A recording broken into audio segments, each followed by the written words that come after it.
Kang wins. Flawless victor fatality. What's real and what's fake? It's a question that many people ask, often about things we see, like reality, news, information, and even things online. We can't confirm that something is real or not unless we discover or are told by the person if it is or isn't. The ideas of lies like this are common, whether it's about chores, homework, game developers, or people. But these also spread to the online world. Now, why am I talking about this? Well, it's common nowadays to fake lost media. But these 4 pieces of lost media I've picked have no existence confirmed, basically meaning they were a hoax. Today, like I just mentioned, I picked 4 topics of unconfirmed media.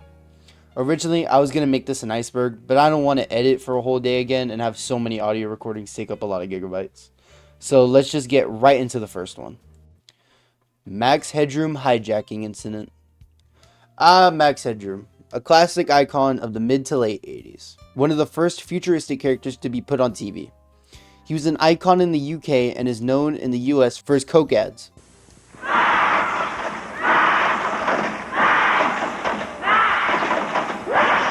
Is this a private party or can any store crash? So, Coke is irresistible. This is more modern than.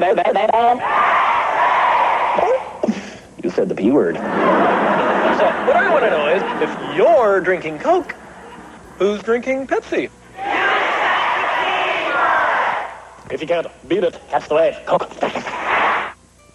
He is now quite infamous for people portraying him hijacking a television.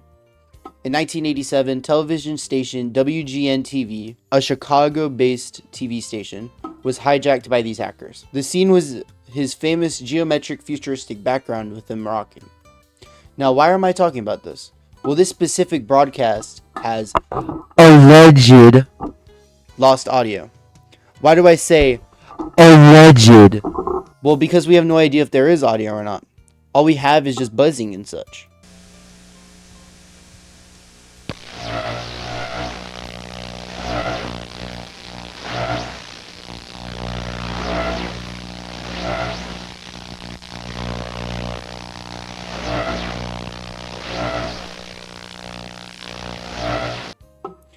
When the TV came back on, the news reporter at the time, Dan Rohn, said, Well, if you're wondering what's happened, so am I. Actually, the computer that we have running our news from time to time took off and went wild. So what we're going to do is start over from the top of the Bears and tell you once again about the 30-10 victory they had over. There was also another hijacking, and that one's archived in full, with video, audio, and everything. The original version of Wolf. Tyler, the Creator's Wolf. My favorite album of his. Back in the 2010s, after the success of his mixtape Bastard, he started making his next album, Wolf. This was planned to be a sequel to Bastard, but as we all know, he signed with XL Records and made Goblin. The original version of Wolf was said to be 21 tracks long. A noticeable track on this album, or this era of Tyler, is his infamous song Troncat. We had this full version of Troncat actually. I'll play a little bit and I can't play the full thing mainly because it's copyrighted and also it's Troncat. One time I was at a class with all classical musicians. We all had to play a piece because we always take it from the same teacher. And I started telling the girl about that piece, what the changes were. Satan's getting jealous of the wolves. Demons say they preferring us. Books are not giving a fuck what they referring us. Wow, really cool. Out of 21 songs, only 6 are known. Those being Addams Family, which is lost, Wolf or Wolf Swag, which is found, Half and Half, which is found, Berlin, which is found, and Secret Garden, which is found. There are also many tracks from this era that were either on the album or bonus tracks. Though most of the tracks of this era were never found, many of the actual album songs are unknown or very unconfirmed. 2014 FNAF trailer. 11 years ago, it's crazy to think that FNAF was a huge thing, with animation, memes, and everything. I even had the toy keychains, remember those? Nowadays, the fandom seems to be doing fine. But back in 2014, Scott Cawthon had released a trailer for the first game. A Twitter user by the name of Wallmeat had mentioned something about a second trailer. And with this one comment, a search was on. A user by the name of Invisible Fox 23 had uploaded this picture of an endoskeleton. The noticeable red eyes made everybody think that there was possibly a 7th character. But no. In around 2020, a user got in contact with Walmeet. He officially ended the search by saying that he was referring to the original trailer. While searching old versions of Scott's websites, they found 3 videos, 2 being FNAF 1 trailers and gameplay, and lastly a video labeled 5 Nights, which was a dead link. For the longest time, people thought this could be the lost trailer, but after being confirmed as not real, the mystery around this video is still a thing, making us wonder what this dead video really is. LOL Superman. Real quick, viewer discretion is advised. I will be talking about people jumping from buildings, 9/11, terrorism, and everything. So if you're not fine with that, please, for the love of God, skip to here. Alright, let's get on with it. 9/11 is still a sensitive topic.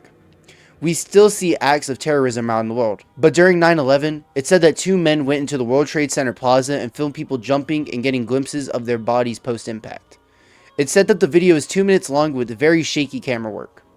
The 2 men run up the side of the North Tower to get into the plaza, and stay near that tower and film bodies hitting the pavement and getting close up on the bodies that have already fallen. One body even hits a car. There are many witness accounts to seeing this video from sites like Reddit, Quora, 4chan, and even YouTube. It said back in the early days of YouTube, the video was uploaded in traumatized kids. The video is allegedly held by the Federal Bureau of Fucking Investigations, or the FBI, and was used in a court case against Khalid Shakeen Mohammed, a conspirator of 9/11 and a close friend of Osama bin Laden. In December of 2022, a Reddit user by the name of Can't Stand Idiots made a connection of the video with a defunct video on a website hosted by Scott Bingham. The video was taken down by the FBI's unit of Pentagon and World Trade Center bombings. The video's description was said to have people falling and hitting the ground, and also lots of graphic content. Today, we have no leads other than the FBI on this case. Maybe this piece of lost media should stay lost, if it is real. I know it was a very short video and everything. I just had to get something out. I promise I'm working on another video and everything, and I'm really loving the support. Seriously, we hit 80 subscribers. I'm doing an 80 subscribers special soon. That will be maybe a couple weeks, and yeah, I really appreciate all the support on YouTube and everything. My last video had 360 views. I didn't expect that. That's awesome. So yeah, seriously, thank you for watching this video, and I will see y'all later. Goodbye.